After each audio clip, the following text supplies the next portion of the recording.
তাজমহল নির্মাণের জন্য সাদা মার্বেল পাথর আনা হয়েছিল ভারতের কোন জায়গা থেকে?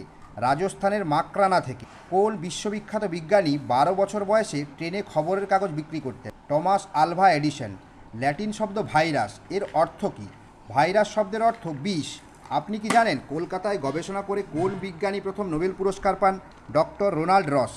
কঙ্কাল বাইসনের মতো, ছাগলের মতো লোম, ঘোড়ার ন্যায় লেজ, গরুর মতো মাথা আর শুয়োরের ডাক ব্যাপারগুলোতে কোন চতুষ্পদ প্রাণীকে বোঝানো হয়? চামড়ি গায়ের কথা বলা হচ্ছে। কেঁচো তো আমরা সবাই দেখেছি, কিন্তু বলতে পারেন কেঁচোর কতগুলো চোখ? একটি মাত্র চোখ। হিসাবের ক্ষেত্রে বহুল ব্যবহার হওয়া কোন জিনিসটির আবিষ্কার করেন? ব্লেইজ পাস্কাল ক্যালকুলেটর আবিষ্কার করেন। সেফটি ল্যাম্প আবিষ্কারের আগে খনি শ্রমিকরা কিভাবে বিষাক্ত মার্স গ্যাসের উপস্থিতি বুঝতেন? খাঁচায় ক্যানারি পাখি রেখে তার অবস্থা দেখে।